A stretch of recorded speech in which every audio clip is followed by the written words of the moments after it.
Everyone keeps saying just pivot into AI, like it's some weekend decision, like you wake up Monday as a junior developer and by Friday you're an AI engineer making 250K.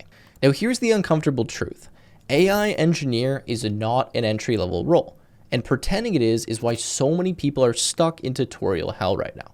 And if you've ever been confused or felt overwhelmed or feel like you're behind, it's not because you're bad at this. It's because most advice around AI careers is fundamentally wrong. So in this video, I want to reset expectations and show you what actually works in 2026.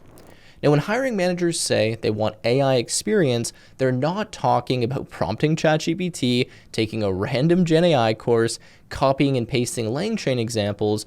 What they really mean is that can you take an existing system and make it smarter without breaking it? Most AI engineering work is just software engineering work that happens to involve some kind of AI.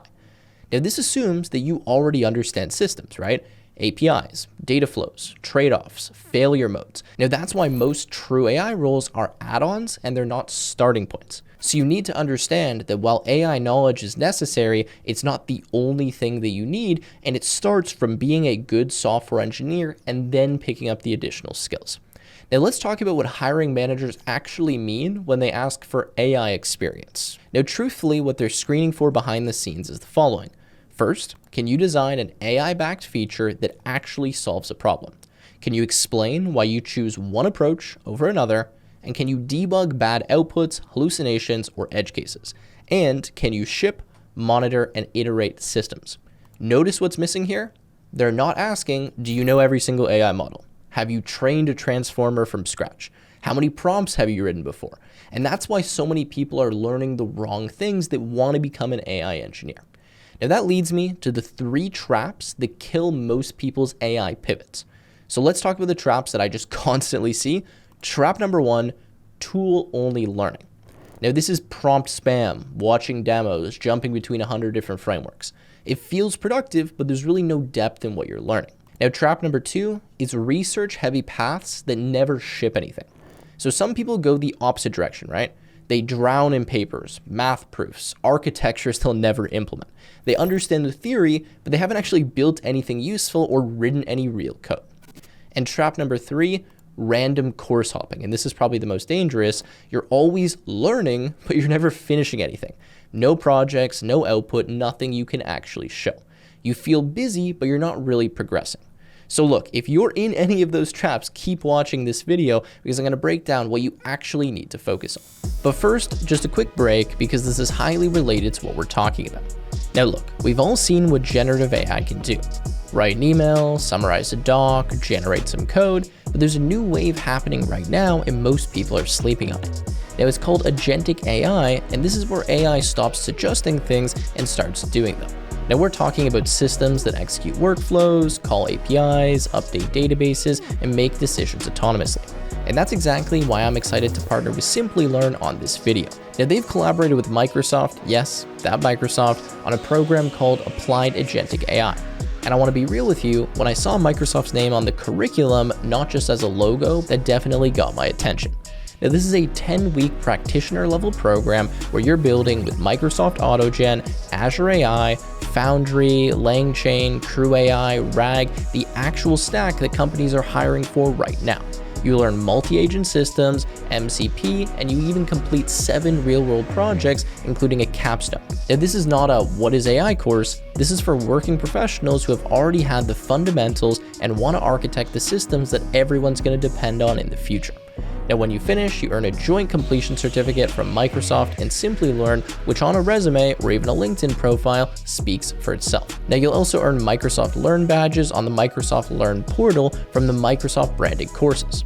Now, I'll drop the link below, and if you're ready to go from prompting AI to building it, then this is a great first move, so definitely check it out. Now, with that in mind, let's reframe the goal that will help you become an AI engineer. Now, here's the mindset shift that actually works. You don't just jump straight into AI engineer. You have to move through various stages. The first stage is AI adjacent. This means you're working near AI systems. Then you move to AI enabled, where you actively use AI inside of real workflows. And then you become AI specialized, where AI is a core feature of your role.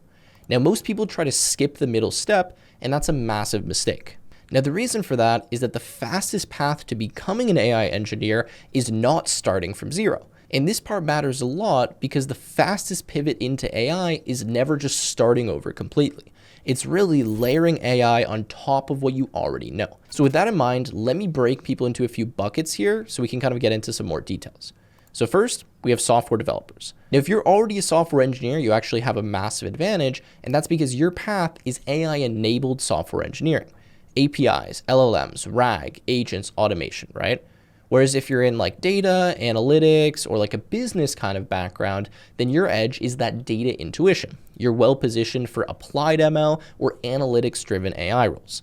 And then if you're into something like IT, DevOps, QA systems, etc., you understand reliability, pipelines, infrastructure, and AI systems desperately need that skill set. And if you're someone who's non-technical but technical adjacent, then you probably are better at product, operations, strategy, and your path is more like AI product and system design, not the actual technical model training. There's different starting places, which means there's different paths, but ultimately they lead you to the same destination of layering AI on top of what you already know. So keep that in mind. Not everybody should go with the exact same path, and there's different types of AI developer roles, and 3 of them that companies are actually hiring for right now, I'm going to get into. So the first kind of role that you're going to see pop up a lot right now is the AI-enabled software engineer.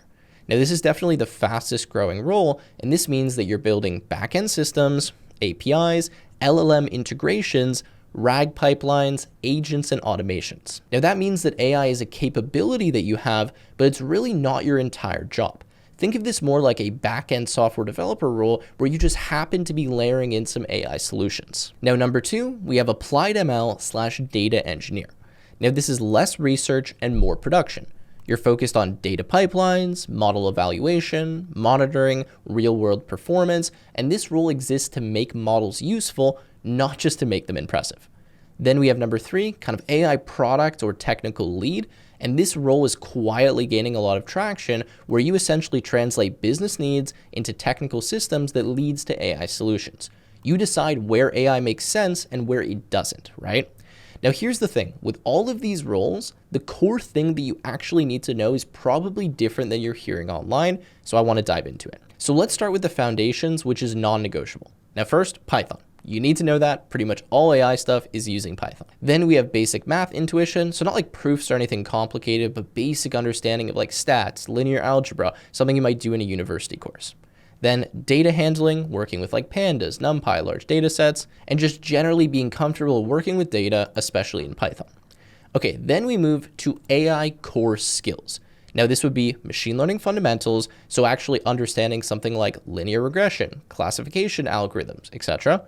A conceptual understanding of LLMs and transformers. You should be able to explain to like a 10-year-old, how does ChatGPT actually work, what's happening behind the scenes.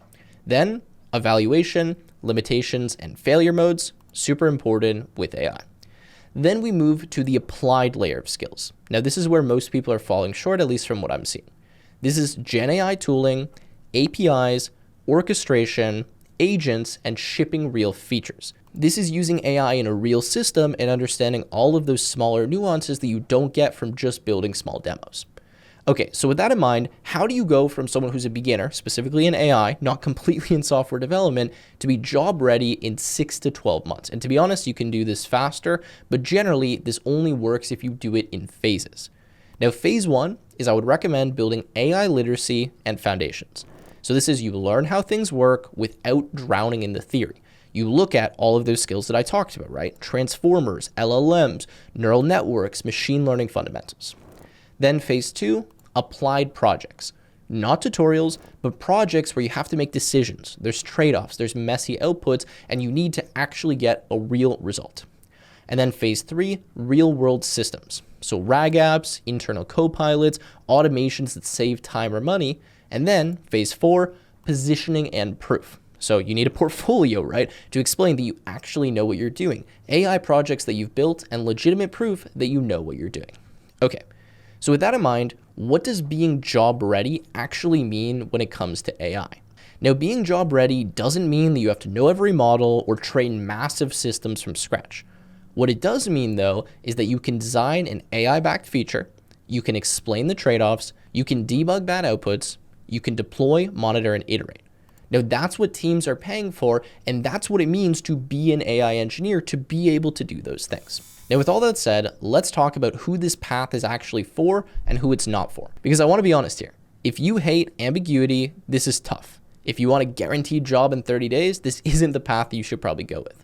But if you're willing to build, break, and iterate, this is one of the best career pivots that's available in 2026. Now, here are some clear next steps that you can actually follow if you want to do this. First, pick your target AI role.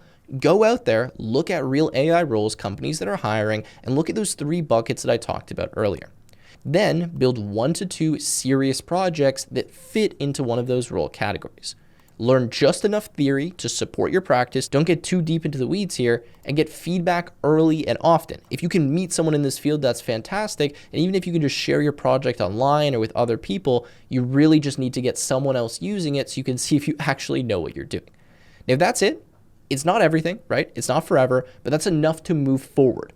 Pick a target role, start learning the theory, don't dive into the weeds, and then start building something right away. This is going to immediately give you some traction, and then you can start checking off all of those skills that I actually put in this video. Now, generally speaking, if you want to work in AI, you need to start building right away. Things are changing fast, AI is adapting extremely quickly, and you need to demonstrate that you are a capable engineer. Now, with all that said, that's pretty much all that I have for you. I know it's not the most clear-cut path possible, but that's because the path depends on where you're starting. The important thing is that software engineering skills come first before AI. Make sure you keep that in mind, and if you can be a comfortable software engineer with that AI capability, that's what's going to set you apart, and I know I've helped many people land these roles. Those are the type of people that get hired. So anyways, guys, that's all that I have for you. If you enjoyed the video, make sure to leave a like, subscribe, and I will see you in the next one.